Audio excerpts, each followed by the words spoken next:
भाई मतदाता सूची पुरानी हो या नहीं, आपका हारना तय है। ये मतदाता सूची से नहीं होता। 3 प्रेस कॉन्फ्रेंस में, एक सादा प्रेस कॉन्फ्रेंस, एक एटम बम वाला प्रेस कॉन्फ्रेंस, एक परमाणु बम वाला। Actually, let us have a debate on my press conference. Yes. Let us go. Yes. Let us have very good idea. Let us have a debate on my press conference. Amit Shah ji, I challenge you. I challenge you to have a debate on the 3 press conferences. विपक्ष के नेता महोदय कहते हैं कि पहले मेरी बात का आप जवाब दीजिए, मैं सुनना चाहता हूं। आपकी मुनसफी से संसद नहीं चलेगी। मेरे यहाँ बोलने का क्रम मैं तय करूंगा। इस तरह से नहीं चलेगी संसद। आपने अगर अमित शाह जी का रिस्पांस देखा तो ये कंप्लीटली डिफेंसिव रिस्पांस है। ये घबराया हुआ रिस्पांस है, ये डरा हुआ रिस्पांस है। भाई मतदाता सूची पुरानी हो या नहीं, आपका हारना तय है। ये मतदाता सूची से नहीं होता। मान्यवर, उन्होंने कहा, अपने लॉजिक के समर्थन में कहा कि भारतीय जनता पार्टी को कभी एंटी इनकम्बेंसी का सामना नहीं करना पड़ता। मान्यवर, एंटी इनकम्बेंसी इनके खिलाफ होती है जो जनहित के विरुद्ध काम करे। ये बात सही है कि भाजपा को एंटी इनकम्बेंसी का फायदा विरोध बहुत कम करना पड़ता है। हमारी सरकारें बार बार चुनकर आती हैं, चाहे राज्य में है या केंद्र में, परंतु ऐसा नहीं है कि हम 2014 के बाद एक भी चुनाव नहीं हारे। छत्तीसगढ़ में 18 में हारे, राजस्थान में 18 में हारे, मध्य प्रदेश में 18 में हारे, कर्नाटक में भी 14 के बाद हारे, तेलंगाना में हम जीत नहीं पाए, चेन्नई में हम जीत नहीं पाए, बंगाल में भी हम हारे। भाई तो तब तो ये मतदाता सूची बहुत अच्छी होती है, तब से नए कपड़े पहनकर आप शपथ ले लेते हो। उस वक्त मतदाता सूची का विरोध नहीं करते हो, और जब मुंह की पटखनी पड़ती है बिहार की तरह, तब मतदाता सूची का विरोध करते हो। मान्यवर, दोहरे मापदंड नहीं चलेंगे लोकतंत्र में। जब आप जीतते हो तब चुनाव आयोग महान है, जब आप हारते हो तो चुनाव आयोग निकम्मा है, बीजेपी का कहने पर चलता है। जब आप जीतते हो मतदाता सूची अच्छी है, मतदाता सूची अच्छी है, और जब आप हारते हो तो मतदाता सूची खराब है। मान्यवर, मुझे कोई आपत्ति नहीं, इस प्रकार का भ्रांति फैलाए तो फैलाए।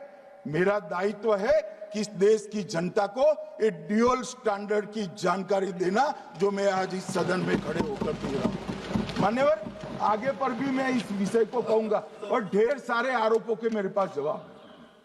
जो 3 प्रेस कॉन्फ्रेंस में, एक सादा प्रेस कॉन्फ्रेंस, एक एटम बम वाला प्रेस कॉन्फ्रेंस, एक परमाणु बम वाला, ये तीनों में क्या हुआ, इसके सारे जवाब मेरे पास है। मान्यवर, अब ये कहते हैं कि 2-2 जगह है, 2-2 जगह मतदाता है। मान्यवर, किन किन लोगों के 2-2 जगह मतदाता, मैं इसमें जिनके नाम 2 जगह रजिस्टर्ड है उसका दोष नहीं निकालता मैं, क्योंकि एक जगह से कोई व्यक्ति दूसरी जगह गई तो 2010 के बाद इसको डिलीट करने का अधिकार आरओ के पास से ले लिया गया। इसके कारण ये विसंगतियां खड़ी हुई है। किसके हैं? श्री प्रशांत किशोर जी के 2 जगह मतदाता है, पवन खेरा जी का भी है, तेजस्वी यादव का स्वयं का है, टी सिद्दीकी एनआईसी केरल के नेता का है, मान्यवर संजय सिंह आप पार्टी के नेता के हैं, एक किशोरी पेडनेकर यूबीटी शिवसेना के हैं, इनका भी है। मान्यवर, सामान्य गलतियां हैं, क्योंकि एक नियम आ गया, जिसका जब वोट काटने का जिसका अधिकार है उसको रोक लिया गया, तो आरओ वोट काट नहीं सकता था, इसलिए 2 जगह रह गए। अब वो ही एक गहन पुनर्निरीक्षण से सुधरना है, मगर आप गहन पुनर्निरीक्षण को वोट चोरी कह रहे हो। मान्यवर, वोट चोरी किसको कहते हैं वो मैं बताना चाहता हूं, और हमारे यहाँ कुछ परिवार ऐसे हैं जो पुश्तैनी वोट चोरी करते हैं। अच्छा, बोलिए आप। हाँ, बोले आप, बोले। हाँ, बोले आप, बोले। स्पीकर सर, मेरा कल एक सवाल था, जो हिंदुस्तान के इतिहास में पहली बार डिसीजन लिया गया कि इलेक्शन कमीशनर्स को फुल हाँ नहीं, फुल इम्यूनिटी दी जाएगी। ठीक है, ये है ना, इसका जवाब भी दें। इसका पीछे मैं खत्म नहीं किया सर।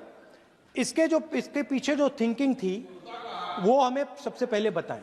ठीक है। दूसरी बात, नहीं, हरियाणा की जहां इनने बात की, इन्होंने एक उदाहरण लिया, वहां पर अनेक उदाहरण हैं। वो भी आपने दिया था ना, 19 वो भी आपने दिया था, इसलिए दिया वो भी।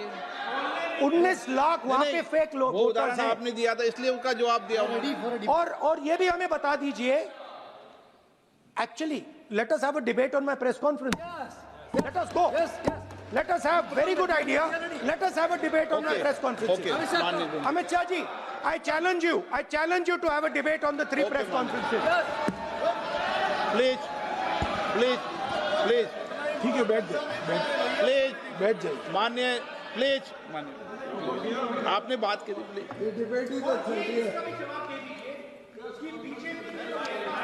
उत्तर प्रदेश में और हरियाणा में दोनों चुनाव में वोट कैसे दे रहे माननीय, हैं, प्लीज, ये भी जवाब दे दीजिए। माननीय गृह मंत्री जी। मान्यवर, पहली बात मैं स्पष्ट करना चाहता हूं, मैं 30 साल से विधानसभा और संसद में जनप्रतिनिधि के रूप में चुनकर आता हूं। मुझे लंबा अनुभव है संसदीय प्रणाली का। विपक्ष के नेता महोदय कहते हैं कि पहले मेरी बात का आप जवाब दीजिए, मैं सुनना चाहता हूं। आपकी मुनसफी से संसद नहीं चलेगी। मेरे यहाँ बोलने का क्रम मैं तय करूंगा, इस तरह से नहीं चलेगी संसद। मान्यवर, उनको धैर्य रखना चाहिए, मेरा जवाब सुनने का। इनकी एक बात का जवाब मैं दूंगा, मगर मेरे भाषण का क्रम वो तय नहीं कर सकते, मैं करूंगा, क्योंकि मैं बोल रहा हूं।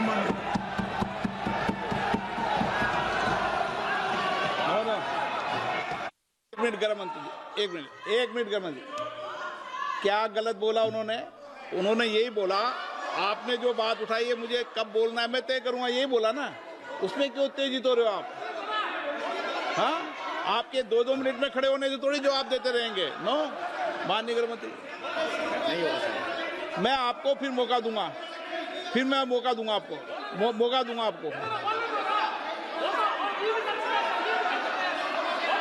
हाँ बोलिए, बोलिए सर, ये बोलिए। आपने अगर अमित शाह जी का रिस्पांस देखा तो ये कंप्लीटली डिफेंसिव रिस्पांस है।